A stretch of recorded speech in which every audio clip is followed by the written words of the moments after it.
This program is for discussion purpose only. Business Plus TV or any of our anchor does not bear any responsibility or liability towards the content.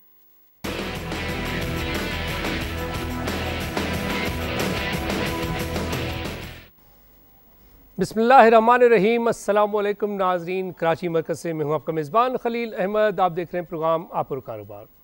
Pakistan में सनती शोबे को तरक्की देने के हवाले से अब तक जितनी भी बातें हमने की हैं, जितनी भी डिस्कशंस की हैं, क्या इक़दामात जो हुकूमती सतह पे लिए जाते रहे हैं उसका कोई खातिर खा नतीजा हम देख पाए हैं, देख पाएंगे आने वाले दिनों में या नहीं। सिर्फ एक शोबे की अगर हम बात कर लें, हम अक्सर बात करते हैं टेक्सटाइल की। अगर हम देखें तो इस वक्त दुनिया में दो चार चीज़ें टेक्सटाइल सेक्टर के हवाले से काफ़ी ज़्यादा ख़बरों में है।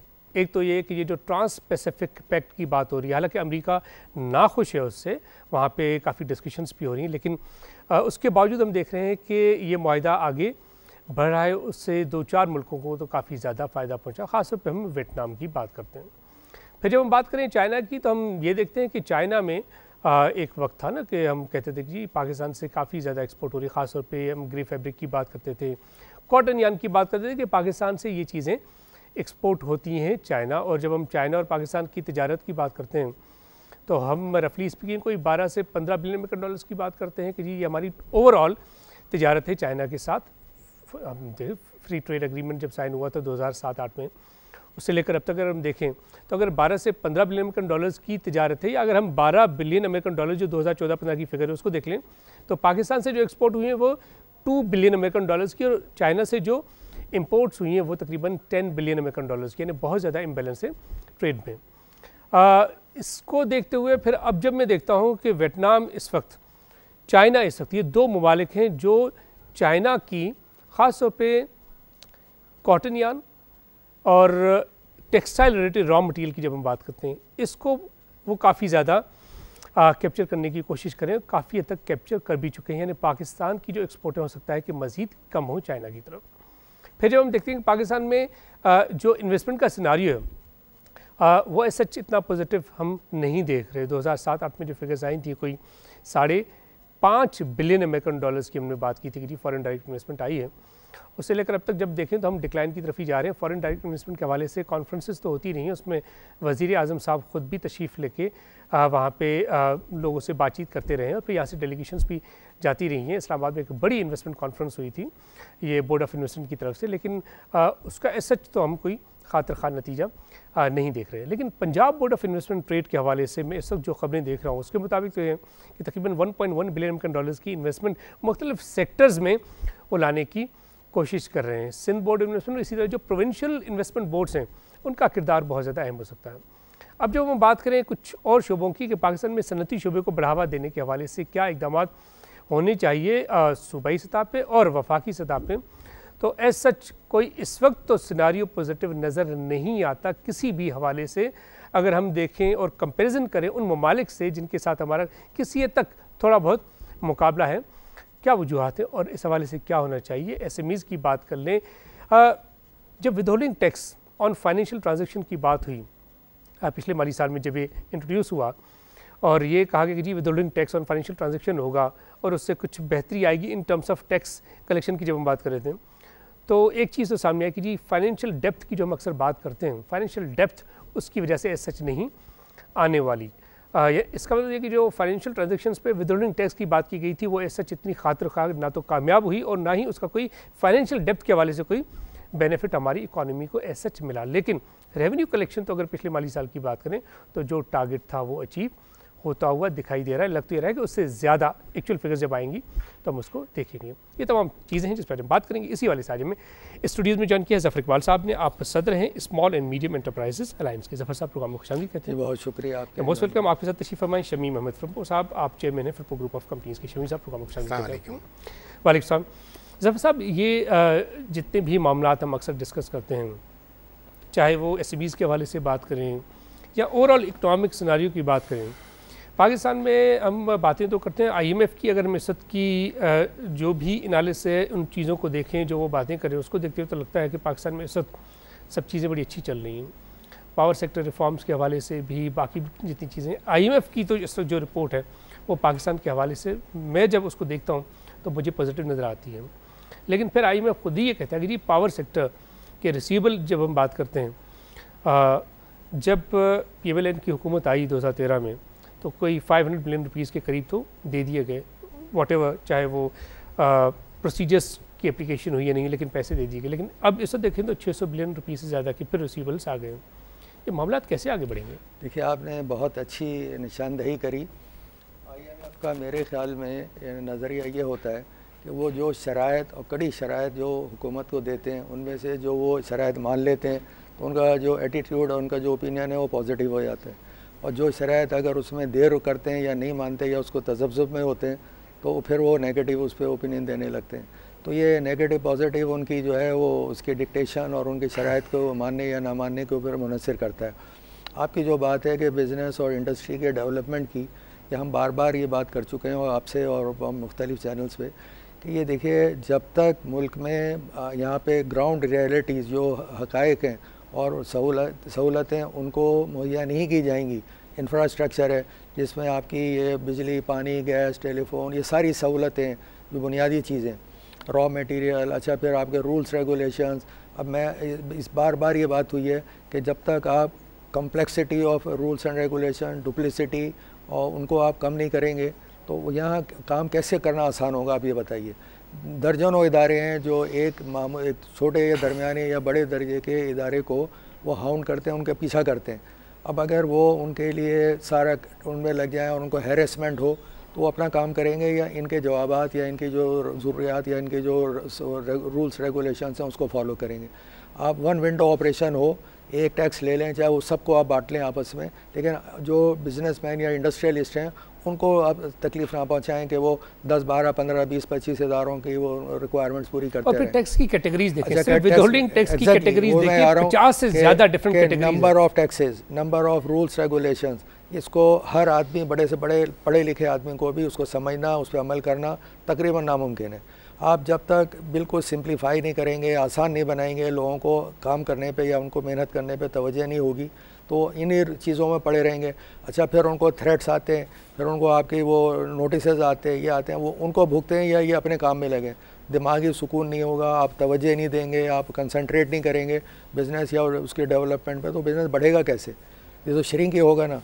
तो जब तक, अच्छा फिर आप कहते हैं कि यहाँ पे FDI की फॉरेन डायरेक्ट इन्वेस्टमेंट वो कैसे आएगा यहाँ? आप मुझे बताइए कि अगर दुनिया में 197, 198 मुल्क हों आपके सामने और आपके पास कुछ इन्वेस्टमेंट करना हो तो आप उनमें से उस मुल्क को चुनेंगे जहाँ आप समझेंगे कि आपकी जान माल महफूज है, आपको यहाँ सहूलतें हैं और आपको वहाँ पे आज़ादी है। ये नहीं होगा कि कोई आके आपको छीन ले, आपको कब्ज़ा कर ले या आपको थ्रेट करे आपकी, तो आप तो वहाँ नहीं आएंगे जहाँ आपको खौफ ज़्यादा होगा। दिस इज़ अ पॉइंट जिस पे हमें फोकस रखना चाहिए। You pointed out a very good point. इसी पे अगर हम देखें तो शमीम साहब देखें, इस वक्त हम यहाँ पे कहते हैं कि जी टेक्सटाइल सेक्टर के बढ़ावे के हवाले से कुछ बात करें।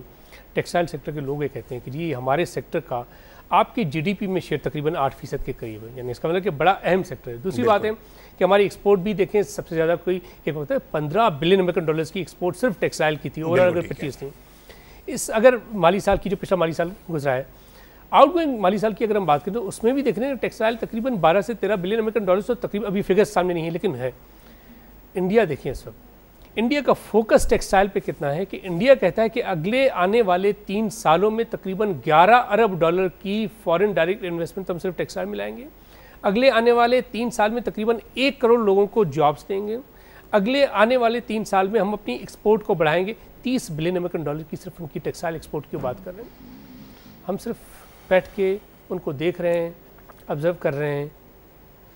खलील भाई, मुझे कोई ऐसा घर बताइए जहां मियाँ बीवी में सुबह शाम लड़ाई रहती हो और उनके बच्चे जो हैं बेहतरीन परवरिश पा रहे हैं। क्या बात कर दी, बहुत ज़बरदस्त बात, वंडरफुल। यही हाल है हमारे यहाँ। अब सवाल ये है कि जहां हिज़्ब इक़्तिदार और हिज़्ब इख्तिलाफ सुबह शाम सिर्फ अपनी कुर्सियां बचाने के लिए, उसको गिराने के लिए, उसको नीचा करने के लिए, धरने देने के लिए और उसको दांव-पेच में ही लगे रहेंगे, तो इंडस्ट्री की तरफ आपका या मईशत की तरफ आपकी निगाह कब जाएगी? कैसे मुमकिन है? सवाल यह है कि इंडस्ट्री जब लगती है जब दिली सुकून होता है। मैं ये लॉन्ग टर्म इन्वेस्टमेंट होता है, कोई शॉर्ट टर्म इन्वेस्टमेंट नहीं होता कि मैंने माल मंगाया और बेच दिया। ये लॉन्ग टर्म इन्वेस्टमेंट है। 5 साल तो इंडस्ट्री को लगने में लग जाते हैं, उसके बाद फिर उसकी प्रोडक्शन बनती है, फिर कहीं जाके यानी ट्रायल प्रोडक्शन होती है, फिर उसके बाद प्रोडक्शन होती है, फिर उसके बाद बिकता है। यहाँ 2-2 दिन में तो तब्दीलियाँ हो जाती हैं, उसके अंदर कोई कंटिन्यूशन नहीं होती कि अगर मैंने कुछ कहा है, हमने ये कहा था कि आप अपने मफाद के लिए तो बिल 10 मिनट में पास कर लेते तमाम तर मुखालिफत के बावजूद। क्या बात है। आप देखिए ना कि भाई यानी मिसाल के तौर पे हिज़्ब इख्तिलाफ आपसे चीख कर कह रही है कि हमें कोई ज़रूरत नहीं है सैलरी अपनी बढ़वाने की, लेकिन आप बढ़ाने पर बज़िद हैं और आपने उनकी 3 गुनी तनख्वाह बढ़ा दी अपने फ़ायदे के लिए, अपने फ़ायदे के लिए। क्योंकि अक्सरियत आपकी है, उसके अंदर आपके लोग बैठे हैं, इलेक्शन सर पे हैं, अब आपने उनको यानी खुश भी रखना था और अगली मरतबा उनसे वोट भी लेने थे, उनको वापस से मोटिवेट करना था, तो आपने उसको फटाफट इम्प्लीमेंट कर दिया उसका।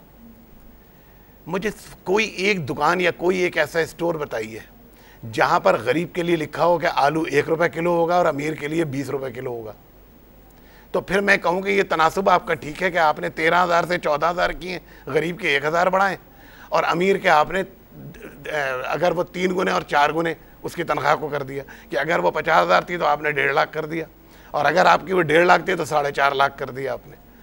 सवाल ये है कि अगर महंगाई बढ़ी है तो वो तो दोनों के लिए यकसा बढ़ी है, बिल्कुल। लेकिन आप अपने ही हंसी खुद उड़वा रहे हैं कि गरीब के लिए तो आप 13,000 से 14,000 करके समझ रहे हैं कि बड़ा हमने तीर मार लिया, और उनके आप 3 गुने कर रहे हैं। क्यों कर रहे हैं जबकि उसकी मुखालिफत हो रही है और यहाँ डिमांड हो रही है। ये जो पॉइंट आपने किया ना, गरीब और अमीर में तफरीक, ब्रेक्सिट वोट हो रहा था ना यूके में, बेसिकली इसे देखें तो पॉपुलर जमात वही है जो ये कहती है कि जी गरीब और अमीर में जो डिफरेंस है ना, जो डिस्पैरिटी है, इसको खत्म करें। बिल्कुल, ऑफ कोर्स। और वो इमिग्रेशन लॉ पे सख्ती के हवाले से बात करें कि जी बाहर से जो लोग आ रहे हैं उनको हमारे लोग अपने टैक्स के पैसे से पाल रहे हैं, पाल पोस के उनको खुश रख रहे हैं, यानी हमारे पैसे से दूसरे लोग पल रहे हैं। ठीक है, नंबर 1। सेकेंडली, ये जो आपने बात की ना कि difference in terms of payment की बात करें, ये टैक्सेस की जब हम बात करते हैं, जब साहब आप खुद जानते हैं कि टैक्स कलेक्शन का टारगेट हुकूमत कहती है जी हमने अचीव कर लिया पिछले माली साल में, लेकिन अगर देखें सिर्फ हम फ्यूल की बात कर लेते हैं, पेट्रोल का 1 लीटर आप लें, मैं लूँ, शमीम साहब लें, कोई और ये कैमरा में ले लें, 1 लीटर पेट्रोल पे आप 25 रुपये टैक्स देते हैं, 1 लीटर डीजल पे आप 38 रुपीज़ टैक्स देते हैं। पेट्रोलियम डेवलपमेंट लेवी, डेवलपमेंट कहाँ हो रही है लेकिन आप ले रहे हैं। सेल्स टैक्स और पेट्रोलियम डेवलपमेंट लेवी की मद में आप अगर 1 लीटर पे एक गरीब आदमी से 25 रुपये टैक्स ले रहे हैं, रिटर्न में क्या दे रहे हैं? और फिर ये गुर्बत और ये जो अमीरियत की बात करते हैं, इसमें जो डिस्पैरिटी, इसको कैसे ख़त्म करेंगे आप?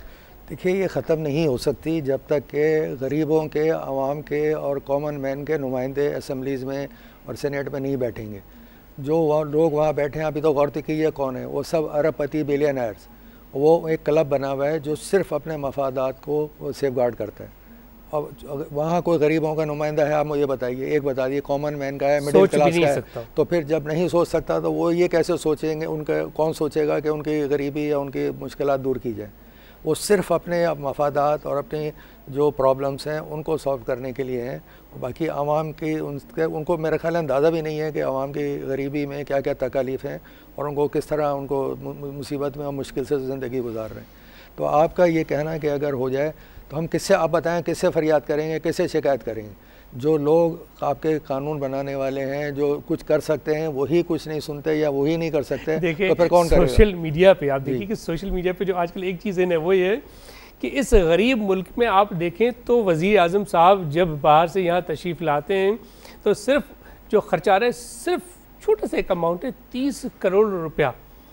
एक अमीर आदमी तो हो सकता है कि 30 करोड़ रुपया उसके लिए छोटी बात हो, लेकिन गरीब लोग, मैं समझता हूँ कि शहरों के शहर पल सकते हैं।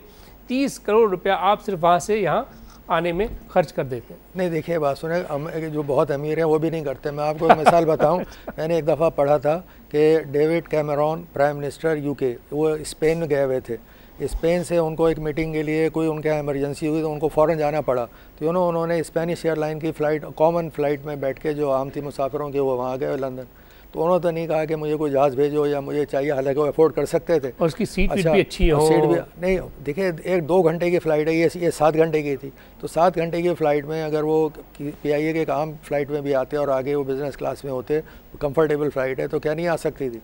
तो आपकी बात जो है ये कि सोच का फ़र्क है ये आप जब एक तरफ लोग कहते हैं हम गरीबों के नुमाइंदे और गरीबों के हमदर्द हैं, मैं ये क्या यकीन से कहता हूँ कि उनको ये भी नहीं पता गरीबी होती क्या चीज़ है और गरीब किसे कहते हैं। ये कह देना आसान है, कह देना आसान है, लेकिन उसको समझना और उसको उनकी हमदर्दी करना, उसको उनके हक़ में कोई काम करना, वो बहुत बड़ी बात है। ये जो हम इन्वेस्टमेंट की बात करते हैं, जैसे अभी आपने शमीम साहब बात की इन्वेस्टमेंट के हवाले से, इन्वेस्टमेंट देखें तो मैंने इंट्रो में भी जो बात की, लेकिन जो भी इदारा अच्छा काम करे उसको मेरे ख्याल में सराहना लाजमी चाहिए। अभी जो मेरे पास इस वक्त फिगर्स हैं, जो मैं चीज़ें देख रहा हूँ, एनालिसिस कर रहा हूँ, मुझे पंजाब बोर्ड ऑफ इन्वेस्टमेंट में जो इस वक्त बातें हो रही हैं, अब उसका रिजल्ट कितना ज़्यादा पॉजिटिव होगा नहीं होगा उसको देखूँ तो वो कोशिश करेंगे जी कोई $1 अरब की इन्वेस्टमेंट वो ले आए। बहुत सारे सेक्टर्स हैं उनमें, अगर बात करें तो पैकेजिंग, हॉस्पिटैलिटी, कंस्ट्रक्शन सेक्टर की बात करें, वो waste to energy, dairy, livestock, तमाम सेक्टर्स हैं जिस पे वो चाह रहे हैं कि वो इन्वेस्टमेंट लें। और साथ ही साथ वो ये कोशिश करने हैं कि जो सिक यूनिट्स हैं और जो क्लोज्ड यूनिट्स हैं उन पे भी कुछ काम किया जाए ताकि सारे लोगों को नौकरियां मिलें। आप देखें कि यूनाइटेड किंगडम में टाटा स्टील ने कहा कि प्लांट बंद करें, 15,000 लोग बेरोजगार हो जाएंगे। वहाँ का प्राइम मिनिस्टर हिल गया। यहाँ पे हम देख रहे हैं कि इतनी ज़्यादा अनएम्प्लॉयमेंट है, लेकिन अगर उसमें ये एक इदारा कुछ बेहतर काम कर रहा है। नहीं देखिए, इसमें तो कोई दो राय नहीं है कि पूरे पाकिस्तान में अगर देखा जाए तो पंजाब में आपको बेहतर पॉलिसीज़ नज़र आएंगी, बेहतर उसके ऊपर काम नज़र आएगा। लेकिन इसका मकसद ये नहीं है कि भाई अगर पंजाब में खाली आप एक खत्ते में करेंगे तो ये महरूमियाँ आप और बढ़ा रहे हैं लोगों में और बददिली फैला रहे हैं। आपको अगर करना है तो फिर सब तरफ कीजिए। सबसे पहले तो ये देखिए कि कराची एक हब है, एक इंजन है जो पूरे मुल्क को चलाता है, बहुत अहम शहर। पहले एहसास महरूमी सिर्फ बलूचिस्तान में थी, उसके बाद फिर KPK में थी, लेकिन अब आपको नज़र आ रहा है कि सिंध में सबसे ज़्यादा महरूमी नज़र आ रही है आपको। अच्छा, फिर कुछ अपने ही लोग भी, आपको मालूम है कि भाई जो हुकूमत 7 साल से 8 साल से चल रही है, कि पिछले 5 साल भी उन्होंने किया, वफाक में भी उनकी हुकूमत थी, लेकिन उन्होंने कुछ नहीं किया कराची के लिए, और बल्कि इसको कूड़े का ढेर बना दिया। जो तरक्की हुई थी आज से कोई 7-8-9 साल पहले, लेकिन वो उसको बजाय मेंटेन किया जाता उसको बर्बाद कर दिया। आप देखें हाल क्या है सड़कों का, आप देखें। अब सवाल ये है कि कोई भी अगर इन्वेस्टमेंट लेकर आता है तो पहले वहाँ का एटमॉस्फेयर, वहाँ का माहौल देखता है। जब वहाँ उसे माहौल ये नज़र आता है, देखिए रुपया तो वो परिंदा है जिस छत के ऊपर दाना उसे नज़र आएगा वो वहाँ उड़ के पहुँच जाएगा। ज़रूरी नहीं है आप कितनी ही कदगन लगा लें, ये कभी नहीं रुका है। फ्लाइंग ऑफ कैपिटल होता ही होता है, चाहे कितनी आप कदगन लगा लें। लेकिन बेहतर यह है कि अपने यहाँ ऐसे इन्वायरमेंट पैदा करें कि आपका अपना लोकल इन्वेस्टर जो है सबसे पहले वो रुजू करे, क्योंकि बाहर वालों से जब बात करो तो वो कहते हैं कि आप लगा रहे हो क्या, जब आप नहीं लगा रहे हो तो हम कैसे लगाएं वहाँ पर आके।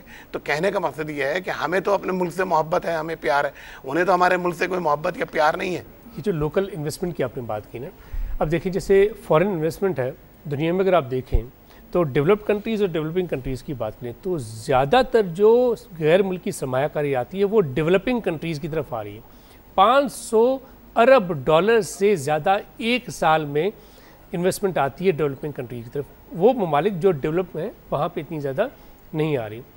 हमारे मुल्क की अगर बात करें, हम काफ़ी बात करते रहे हैं, कॉन्फ्रेंसेस होती रही हैं, वज़ीर आज़म साहब ख़ुद उन कॉन्फ्रेंसेस में जाते रहे हैं और बातचीत होती रही है, काफ़ी हमने पैसा वैसा माशाल्लाह से खर्च कर दिया है, लेकिन अभी भी अगर देखें तो उसका कोई हमें नतीजा नज़र नहीं आ रहा कि जी कितनी ज़्यादा फॉरेन इन्वेस्टमेंट आई है। अगर आज से आपने 2 साल पहले एक कॉन्फ्रेंस की थी, जो लोग आए थे उनसे फॉलोअप कितने रहे हैं, और फिर हम मिफ्ता इस्माइल साहब से ये गुजारिश मेरी उनसे कम्युनिकेशन होती रही है, कभी आए ना प्रोग्राम में फिर आपसे गुफ्तगू हो जाए, देखें तो सही कि हम, अगर आपने अच्छा काम किया हम यहाँ प्रोग्राम में बैठ के आपकी तारीफ़ें करेंगे, अगर आपने काम नहीं किया तो आप पे तनकीद भी करेंगे। ज़रा पता तो चले कि इस हुकूमत में, दौरे हुकूमत में जब आप हेड कर रहे हैं तो जो परफॉर्मेंस है बेसिकली आम पाकिस्तानी को भी, ठीक है टैक्स पेयर है, टैक्स पेयर क्या उसका कोई ये हक भी नहीं पूछा, को कम से कम पूछिए तो सही उन इदारों से, चले डायरेक्टली नहीं तो मीडिया के ज़रिए कि हुजूर आला आपको इतनी बड़ी पोजीशन दे दी, आप इतनी बड़ी पोजीशन पे बैठे हुए हैं, काम क्या कर रहे हैं। देखिए आपने फिर वही बात हुई कि कौन पूछेगा, वहाँ पूछने के लिए तो असेंबली में लोग होने जो जिनको पूछना चाहिए, वो आपस में तो सब भाई हैं, वो दोस्त हैं, वो कैसे एक दूसरे की लेग पुलिंग करेंगे या उनका सवाल जवाब करेंगे। देखिए आप जो बात कह रहे हैं इन्वेस्टमेंट की, ये बार बार ये बात आ रही है कि जब तक कोई भी इन्वेस्टर दुनिया में बेवकूफ़ नहीं होता, बहुत समझदार, बहुत फारसाइटेड कोई आदमी अपनी दौलत और अपनी जान को ख़तरे में नहीं डालेगा जब तक कि वो बिल्कुल महफूज ना फील करे। अगर आप वो देखेगा कि एक ऐसा मुल्क है जहाँ जान और माल दोनों महफूज नहीं है, और आपका अकाउंट एक कोई भी एक इंस्पेक्टर चलते चलते आपको सील करा सकता है, तो क्या, और अदालतों और आपके अकाउंट में से पैसे निकल भी सकते हैं और फिर बैंक मैनेजर आपको कॉल करके कह सकता है कि पैसे जा रहे हैं। हो रहा है ऐसा? हो रहा है ना? सुनिए, और फिर एक और बात, अदालती निज़ाम पे आ जाए, इंसाफ आपको सालों नहीं मिलेगा, तो आप ऐसी जगह जाएंगे अगर जहाँ आपको ना इंसाफ मिले, इंसाफ मिलने में देर हो और बहुत एक्सपेंसिव हो और आपको गैर महफूज हो आपका सरमाया, आपकी माल जान, तो आप जाना पसंद करेंगे? कौन जाएगा? और आपकी बात ये सही है कि जब यहाँ हम वो देखते हैं, जब पाकिस्तानी खुद अपने यहाँ नहीं रखते पैसा और बाहर के मुल्कों में वो इन्वेस्ट कर रहे हैं, तो हम क्यों करें आके? ये अहम पॉइंट नहीं सर, पॉइंट कि आप अपना पैसा तो बाहर रख रहे हैं। नहीं ऐसे मेरी बात सुने ना, असल बात ये है कि ये वो मुल्क है जो पैसे बाहर से लेकर आता है, यहाँ पर हज़ारों लोगों को रोज़गार देता है, तो उसका तो बोलबाला कर दिया जाता है।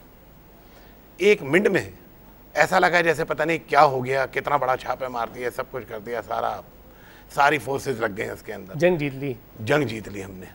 और एक लेके जा रही है तो उसको आज तक कोई सज़ा नहीं है, यानी क्या कहते हैं उसको वीआईपी प्रोटोकॉल है। शमीम साहब आप समझ नहीं रहे, वो भी बहुत बड़ी जंग जीतते हैं। नाज़रीन हम बात करें कि पाकिस्तान में सनती शुबे को बढ़ावा देने के हवाले से हमारे आका क्या काम कर रहे हैं। तो ब्रेक का साथ रहिएगा।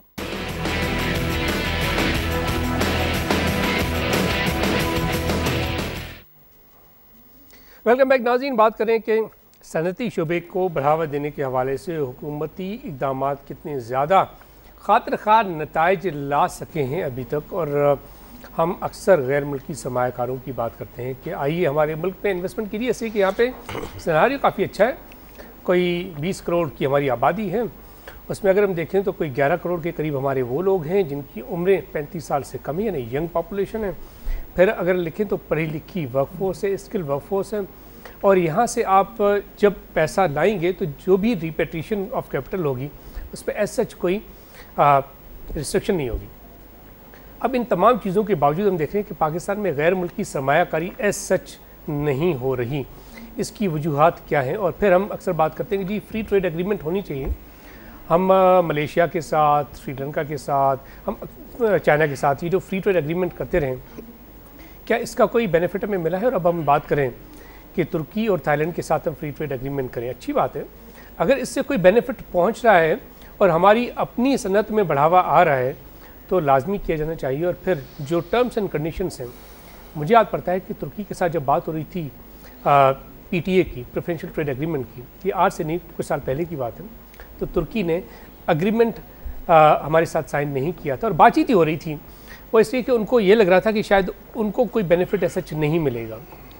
लेकिन हम जब इन चीज़ों के हवाले से बातचीत करते हैं तो क्या हम अपनी सनत को देखते हैं और फ्री ट्रेड एग्रीमेंट से अभी तक हमें कितने ज़्यादा बेनिफिट एज सच मिले हैं, हमारी इकॉनमी में कितना ज़्यादा बढ़ावा आया है। मैं कुछ एनालिसिस कर रहा था, 2004-05 में हमारी तजारत चाइना के साथ कोई 4 बिलियन अमेरिकन डॉलर्स की थी और ये 10 साल में बढ़ के कोई 12 बिलियन अमेरिकन डॉलर्स की होगी। अच्छी बात है, लेकिन इससे हमारी सनत को, हमारी इकॉनमी को कितना ज़्यादा बेनिफिट पहुँचा है। आप समझते हैं ज़फ़र साहब कि तुर्की के साथ, थाईलैंड के साथ हम अगर फ्री ट्रेड एग्रीमेंट साइन करते हैं तो हमारी सनत में बढ़ावा आएगा? और ख़ासतौर पर जब सनत की बात करते हैं, हम ये कहते हैं ना कि ये जो स्मॉल मीडियम एंटरप्राइजेज़ हैं इनको लाजमी आप सपोर्ट करें। अगर इनको आप सपोर्ट नहीं करेंगे तो ज़ाहिर आपकी इकॉनमी में बेहतर तरीके से बेहतरी नहीं आ सकती। बिल्कुल सही कह रहे हैं आप। मैं एक और बात कहता हूँ, हमारे बहुत से एग्रीमेंट साइन हुए हुए हैं, जैसे इंडोनेशिया के साथ PTA कहते हैं, प्रेफरेंशियल ट्रेड एग्रीमेंट, बहुत से मुल्कों से। हम उनको रिव्यू करें और ये गौर करें कि उनसे अब तक हमें क्या फ़ायदा हुआ है। हम नए नए एग्रीमेंट की तो बात करते हैं कि उससे कर लें, इससे कर लें, जो हुए हुए हैं उनसे हम मुस्तफ़ीद हो रहे हैं या नहीं हो रहे, वो भी तो सोचने की बात है। अच्छा, अब अगर उनसे हम मुस्तफ़ीद हो रहे हैं तो फिर ज़रूर आगे भी करें, लेकिन ये देखिएगा कि वन वे ट्रैफिक ना हो कि हमने एग्रीमेंट साइन कर लिया, पता चला वो टर्की के फेवर में जा रहे हैं, हम फिर भी लूज़र हैं, तो वो तो हम वैसे ही उनसे वैसे इंपोर्ट कर सकते हैं। मैं एक और बात कहता हूँ, कभी सोचता हूँ, आप भी गौर कीजिए कि पाकिस्तान के तकरीबन 20 बिलियन डॉलर डोमेस्टिक वो आते हैं फॉरेन एक्सचेंज, जो हमारे वर्कर्स भेजते हैं, तकरीबन ऑलमोस्ट हमारे रफ फिगर चलिए 18-20 बिलियन डॉलर की हमारी एक्सपोर्ट्स हैं। जिस मुल्क को 40 बिलियन डॉलर सालाना का एक्सचेंज मिल रहा हो, ये किधर ही आ रहा है? हमें क्या ज़रूरत है IMF से या वर्ल्ड बैंक से कोई लोन लेने? बहुत बड़ा सवाल, आप मुझे बताइए। ये बहुत बड़ा सवाल है। अब इसका जवाब समझते हैं कोई दे पाए? नहीं, मैं ही तो क्या, क्यों नहीं है जवाब होना चाहिए ना। जब इतनी बड़ी रकम आ रही है, ये कहाँ अकाउंट फॉर हो रही है, किधर यूज़ हो रही है, और फिर हम कर्जे ले रहे हैं, तो क्या हमारे खरायात को 70-80 बिलियन डॉलर के हैं जो हम कर्जा कितना लिया? 2013 सितंबर 2013 में हमारे मुल्क ने 6.8 बिलियन अमेरिकन डॉलर्स का 3 year extended fund facility IMF के साथ साइन किया। अब मैं एक दो लोगों से बात कर रहा था, उन्होंने कहा कि यार ये 6-7 अरब डॉलर कुछ नहीं है, हुकूमत सिर्फ सनती शोबे को फैसिलिटेट करे, ये हम इससे दुगना तिगना हम अरेंज करके दे दें। अच्छा, फिर क्यों नहीं करते वो? जब इतना अच्छा प्रपोजल है और इतना साउंड है तो उसको तो फ़ौरन उसको एक्सेप्ट कर लेना चाहिए। ये भी एक सवाल है। हाँ, तो इसका मतलब ये है कि अभी एक अफसोस से कहना पड़ता है कि अगर मैं आपको एक अच्छा मशवरा दूं और आप ना माने तो उसका मतलब है कि आप नहीं चाहते कि अच्छा काम हो। बज़ाहिर तो यही है, या भाई ये नतीजा निकलेगा ना। तो वरना ये बताइए कि बड़े बड़े इदारे कंसल्टेंट्स अपॉइंट करते हैं, वो रिपोर्ट्स बनाते हैं, रिकमेंडेशंस और उन सजेशंस कि ये करें, और उनको करोड़ों लाखों फीसें दी जाती हैं डॉलर्स में कि ये करें तो फिर आपका ये काम बेहतर होगा, ये तरक्की होगी।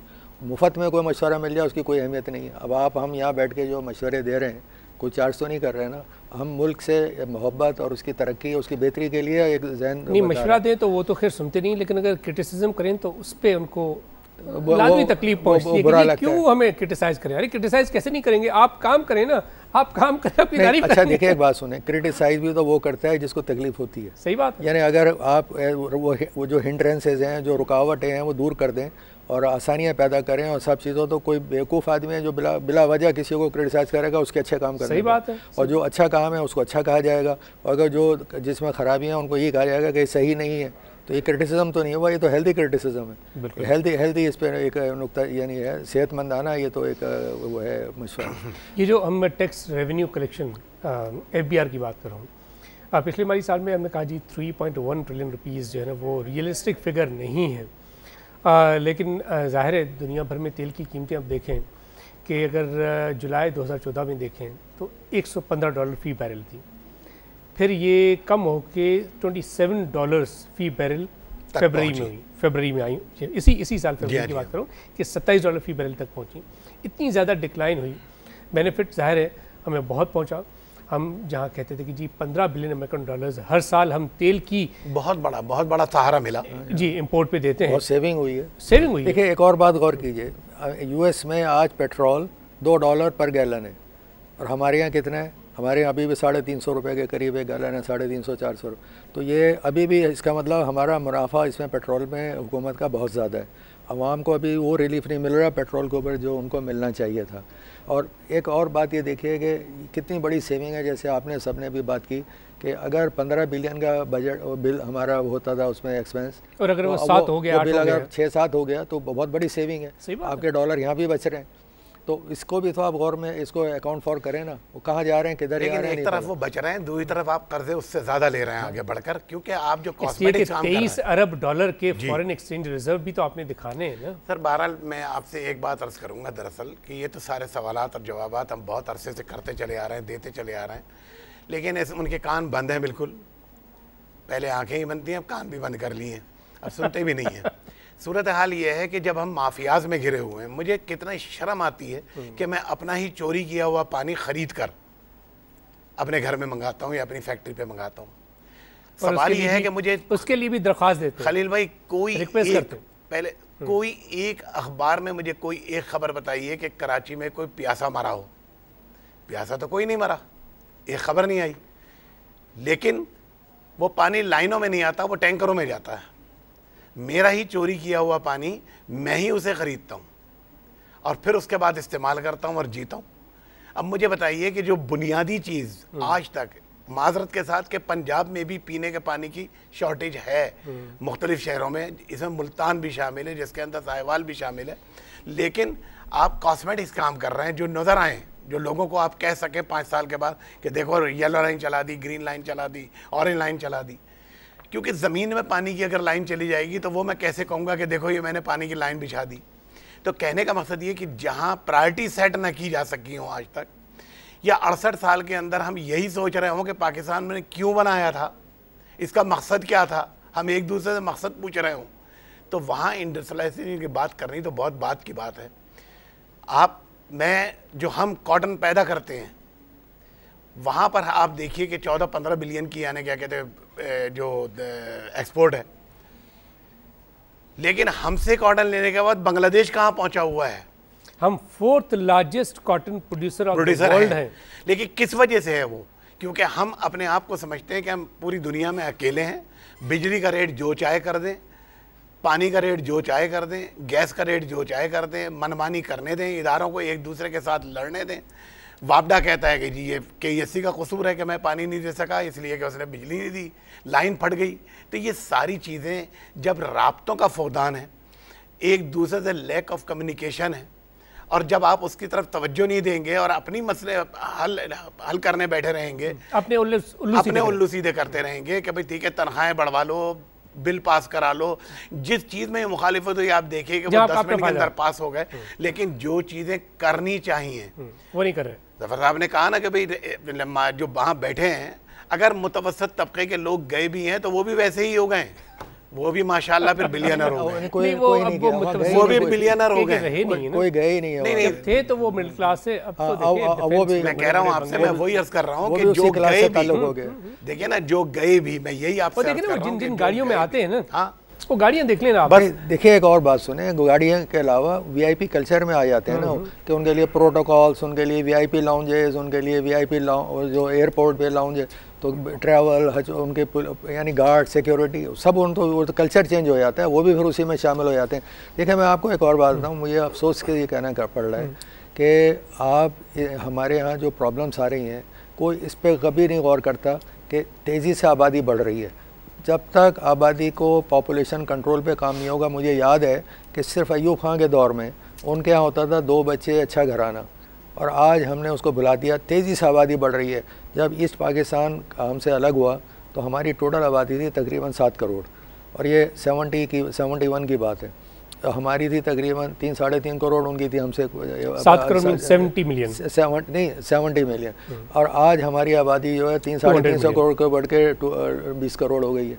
तो आप बताइए जब इतनी तेज़ी से आबादी बढ़ेगी तो रिसोर्सेज कहाँ से डेवलप नहीं हो रही, तो जो हैं वही वो शॉर्टेज होगी नहीं उनकी। जब पाकिस्तान आज़ाद हुआ था तो उस वक्त मेरे ख्याल में कोई हमारी ओवरऑल जो पॉपुलेशन थी वो 4 करोड़ के करीब थी ना, पूरे मुल्क की 38 मिलियन। अच्छा, अब जब तेज़ी से ग्रोथ होगी और रिसोर्सेज उसके रेशो में उसको नहीं डेवलप होंगी तो क्या होगा? यही होगा, शॉर्टेजेस होंगी। अच्छा एक बात, दूसरे इंतहाई पुअर और बैड गवर्नेंस, कि जब आपके गवर्नर जो लोग बैठे हैं जो काम नहीं करेंगे, जैसे बताया आपने कि जगह जगह कचरे के ढेर पड़े हैं कराची में, सड़कें टूटी हुई हैं, पानी नहीं है, गटर की लाइनें नहीं है। आप जब तक लोकल गवर्नमेंट नहीं आएगी ये काम नहीं बेहतर होगा, वो नहीं आ रही। जो हर काम वो जो होना चाहिए वो नहीं हो रहा, तो फिर कैसे अच्छाई आएगी? आप ये बताइए, कौन लाएगा, कैसे आएगी? तो इन चीज़ों पे जब तक आप नहीं गौर करेंगे या इनको बेहतरी नहीं लाएंगे, और ये सब कब आएगी? जब वो लोग बैठे होंगे जो मेरिट पर आएँ और जिनको दर्द हो कि हाँ हम आते हैं। अब होता ये है, कराची के एक अफसोसनाक बात ये है कि जितने लोग बाहर से ट्रांसफ़र होकर आते हैं 2-2 साल के लिए आते हैं। अब उनका क्या यहाँ पे लगाओ या वो उनकी लगन होगी कि आते हैं 2 साल और फिर चले गए, उनको टेम्परेरी आते हैं, मज़े करते हैं। एक लगाव होता है उनका कि भाई जितने ज़्यादा यानी कि जितने देकर आए उससे 2 गुने कम से कम बना ले, ये लगाव होता है उनका। ये आपने कह दी ये बात। हाँ, ये इंटरेस्ट होता है दरअसल। अब आप बताइए कि जब प्रॉब्लम्स तो नहीं सॉल्व होंगी ना।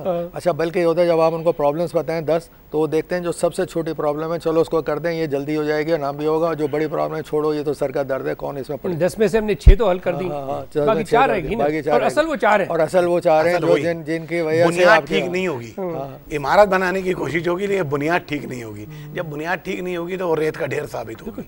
अच्छा, एक जो अहम बात हम अक्सर नोट करते हैं वो ये कि अगर हम अपनी इकोनॉमिक मॉडल को देखें शमीम साहब, तो हम तो बेसिकली एक सेविंग ओरिएंटेड इकोनॉमी है ना, कि अगर हम यहाँ पे सेविंग करेंगे, बचतें अपनी बढ़ाएंगे तो हमारे मुल्क में भी खुशहाली आएगी। ठीक है, कंज्यूमर ओरिएंटेड सोसाइटीज़ में इकोनॉमिक एक्टिविटीज़ तेज़ होती हैं, लेकिन वो इकोनॉमिक मॉडल अलग होता है ना। US की बात कर लें, वो एक कंज्यूमर ओरिएंटेड इकोनॉमी, 75% उनकी इकोनॉमी बेसिकली डिपेंड इसी पे करती है कि आप कितनी कंजम्पशन करते हैं। कंजम्पशन आपने की तो आपकी इकोनॉमिक जो पहिया है वो घूमेगा, वन नहीं होगा। हम जब पाकिस्तान में देखते हैं सेविंग के हवाले से, अगेन ये पॉलिसीज़ का फुकदान है। मैं ये समझता हूँ कि हमारा सेविंग हम देख रहे हैं वो बढ़ने की वजह कम हो रहा है। सब भी देखें तो कोई 14% है सेविंग टू GDP रेशो। आप देख लेना श्रीलंका देख लें 24% है saving to GDP ratio. Bangladesh देख लें आप 30% के करीब वो पहुंच गया। India 32% saving to GDP ratio पे आ गया, हम नहीं। लेकिन एक चीज़ जो मैं नोट करता हूँ कि जब आईपीओज लॉन्च होते हैं, पाकिस्तान स्टॉक एक्सचेंज की बात कर रहा हूँ, जब आईपीओज लॉन्च होते हैं तो वहाँ पे हम ज़्यादा इन्वेस्टर्स को देखते हैं। लेकिन अगर रिटेल इन्वेस्टर्स की बात करें तो वहाँ हम देखते हैं कि कंपेरेटिवली लोग नहीं, कोई हार्डली 2.5 लाख लोग हैं जिनके या तो अकाउंट्स हैं, ब्रोकरेज अकाउंट्स हैं, या फिर वो म्यूचुअल फंड में इन्वेस्टमेंट की हुई है। लोग बचत की तरफ क्यों नहीं जा रहे, क्या वजूहत है? दरअसल बात पैसे यह नहीं है उनके पास, नहीं, बात बचत है, ही नहीं होती, नहीं बचत तनख्वाहें होती कम है, है, इसमें कोई दो राय नहीं, महंगाई बहुत ज़्यादा है। नहीं, जिनकी बचत होती है उनके पास ब्रीच ऑफ ट्रस्ट है। वो ट्रस्ट नहीं है उनको फिर कि भाई उस इदारों के अंदर उन जगहों पर पैसे लगाए जाएं जहां पर फिर वो उनको, क्योंकि रातों रात आप पॉलिसी चेंज कर देते हैं, आपके कहे में और किए में बड़ा फ़र्क होता है। अब आपने खुद ही फरमाया था कि भाई बैंकों से पैसे निकाल लिए जाते हैं, आपके सामने है कि भाई रातों रात। इसी पे ये जो आपने बैंकों की बात की ना, देखिए आप स्टेट बैंक ऑफ पाकिस्तान की रिपोर्ट पढ़ें कि स्टेट बैंक ऑफ पाकिस्तान खुद कहता है कि ये जो आपने फाइनेंशियल ट्रांजैक्शंस पे विथहोल्डिंग टैक्स इंट्रोड्यूस किया, इससे फाइनेंशियल डेप्थ नहीं आने वाली। दूसरी बात कि जो छोटे एसएमईज की बात करते हैं, ये बात भी सामने आई कि जी लोग डॉलर्स में एक दूसरे को पेमेंट कर रहे हैं, यानी डॉलर की ख़रीद ज़्यादा होगी। आपने एक पॉलिसी अनाउंस की कि विथहोल्डिंग टैक्स को नॉन फाइलर है 0.6% देंगे, फिर ज़ाहिर उसमें कमी आई, लेकिन उससे फाइनेंशियल डेप्थ आने की बजाय हो क्या रहा है कि cash transaction which is not good sign for any economy. नहीं, मैं एक और बात आपको बताऊं कि वो चेक जो आप दे रहे हैं वो 3 महीने तो घूम रहा है, इधर से उधर, उधर से इधर, वो आप मुझे दे रहे हैं, मैं उसे दे रहा हूं, वो उसे दे रहा है, वही चेक घूमता चला जा रहा है। जिसका ओरिजिनल चेक है वो 3 दफ़ा फ़ोन करके पूछ रहा है कि भाई मेरा चेक अभी तक कैश होने नहीं आया है या फिर इसमें पैसे पड़े हैं। तो कहने का मकसद ये है कि अब इकोनॉमी, आप तो खुद मौका देते हैं पैरेलल इकोनॉमी चलाने का। आपने बात की है, एक अहम बात करना चाहता हूँ। स्टेट बैंक ऑफ पाकिस्तान ने ये अनाउंस किया था कि जी 9 तारीख को 9 जुलाई को भी बैंक्स खुलेंगे। लोगों ने कहा था कि जी हम जो चेक डिपॉजिट कराएंगे, फॉर एग्जांपल जैसे हम ये कहते हैं कि जी 4 तारीख was the last working day for the banks, 4 तारीख को जमा कराएंगे तो वो आपको 11 को ही मिलेगा। अब भी मैं बताऊँ कि आज भी मेरी एक बैंक से बात हुई है कि 4 तारीख को अगर आपने सुबह एक चेक जमा कराया था तो 9 तारीख इट वाज सैटरडे, और सैटरडे को उस बैंक ने ये कहा कि जी सैटरडे को ये जो चेक वगैरह है ना ये ऑनर हम नहीं करते, ये मंडे को ही, यानी अगर आपने पिछले मंडे को एक चेक जमा कराया था तो वो आज शाम को आपको मिलेगा। यानी 8 दिन लग गए। स्टेट बैंक ऑफ पाकिस्तान ने जो ये कहा था कि जी हम 9 तारीख को बैंक्स को कह दिया कि बैंक्स खुलेंगे, बैंक्स तो खुले, लेकिन क्या वहाँ पर कोई काम हुआ, ये थोड़ा देखने की हम गुजारिश करते हैं, हाथ जोड़ के गुजारिश करते हैं स्टेट बैंक ऑफ पाकिस्तान से कि क्या जो कारोबारी हज़रात हैं वो इसी तरह पिसते रहेंगे। ये तो एक शोभा हुआ ना, एक one side of the story कि आपने एक एस्पेक्ट ले लिया बैंकिंग के अलावा और भी तो बहुत सी इश्यूज़ हैं जो उससे रिलेटेड हैं कि गवर्नेंस से, जिसमें आपके मुख्तलिफ इदारे हैं जिनसे आपकी डीलिंग होती है, सब बंद है। और कोई आदमी, देखिए यहाँ एक अफसोसनाक पहलू ये है, कोई किसी की हेल्प करने को तैयार नहीं है। अगर मैं आपके पास जाऊं और आप मुझसे मेरे पास आएँ तो अगर कोई प्रॉब्लम है तो हम बजाय प्रॉब्लम सॉल्व करने के उसको और हाईलाइट करके और आपको और हैरेस करेंगे, अच्छा ये प्रॉब्लम है चलो उसको और तंग करो ताकि हमारी इंपॉर्टेंस का पता चले।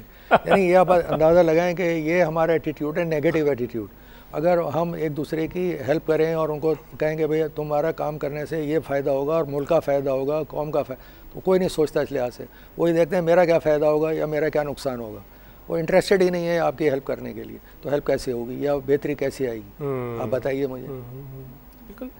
अब ये जितने भी मसाइल हमने यहाँ पर डिस्कस किए, ख़ासतौर पर हम कहते हैं कि सनती शोबे में हम जब तक मैन्युफैक्चरिंग हब नहीं बनेंगे, जब तक हमारी बरामदात नहीं बढ़ेंगी, हम आगे नहीं बढ़ सकते। बरामदात को अगर देखें, सिर्फ टेक्सटाइल की बात करें, हमने देखें ना GSP प्लस स्टेटस मिला था 1 जनवरी 2014 से इम्प्लीमेंट हुआ। 28 यूरोपियन कंट्रीज़ थे ना EU में, अब तो 27 हो गए। वो बढ़ी नहीं। ओवरऑल अगर देखें तो तकरीबन 3 बिलियन अमेरिकन डॉलर्स की हमें जो हमारी एक्सपोर्ट्स हैं उसमें कमी नज़र आ रही है। खलील भाई बात यह है कि दरअसल हर चीज़ डूएबल है। असल में विल होनी चाहिए, नीयत होनी चाहिए कि भाई यानी नीयत अगर आपकी सही है तो सारे काम डूएबल हैं। मैं ये कहता हूँ कि अगर अकल नहीं है तो नकल ही कर लो। कम से कम अपने अतराफ़ में, रीजन के अंदर जो मुल्क हैं हमारे, उनके पास देखो, वहाँ से पॉलिसीज़ देखो कि भाई उन्होंने किस तरह पॉलिसीज़ बनाई हैं, कैसे कहाँ से कहाँ तक पहुँचे हैं, या किस तरह चल रहे हैं वहाँ पर। अभी आपने एक तस्करा किया कि मोदी साहब हिल गए जब वहाँ पर, यानी टाटा ने अगर ऐलान किया कि हम बंद कर रहे हैं, डेविड कैमरॉन, जी सॉरी, तो आपने यानी आप देखें कि वहाँ का वज़ीर आज़म हिल गया। सिर्फ 15,000 लोगों की नौकरी स्टेक पे। तो वहाँ पर वो वज़ीर आज़म हिल गया। सवाल ये है कि हमारे यहाँ क्यों इसका असर नहीं होता, क्यों हम इसका असर नहीं वो हमें हिला देते हैं। इस वजह से सिर्फ ये कि वो अपने आप को अक्ल-ए-कुल समझते हैं और दूसरों को बेवकूफ़ समझते हैं। दैट इज़ अ पॉइंट, और इसी वजह से हम शायद आगे नहीं बढ़ रहे। ज़फ़र साहब बहुत शुक्रिया। देखिए, मैं इसमें एक और बात कहूँ, जितने नुमाइंदे बैठे हैं मेरे नज़र में वो they are not democratically elected. वो एक आपस में एक पार्टीज ने एक दूसरे को इलेक्ट कर लिया है, वो आवाम ने उनको सही मानों में, लेकिन वो सही मानों में आवाम के नुमाइंदे नहीं हैं। अगेन ये एक बहुत बड़ा सवाल है, अगर ऐसा है तो ये बहुत बड़ा सवाल है। ज़फ़र साहब, it was wonderful having on the show, thank you so much for coming. Shamim साहब बहुत शुक्रिया तशरीफ लाए। वेल नाज़रीन, उम्मीद है आपको मेरा आज का प्रोग्राम पसंद आएगा। आप अगर फीडबैक देना चाहते हैं तो फेसबुक और ट्विटर के जरिए फीडबैक दे सकते हैं। अब तक के लिए इतना ही। अपने मेज़बान खलील अहमद और हमारी पूरी प्रोडक्शन टीम को इजाज़त दीजिए। अल्लाह हाफ़िज़।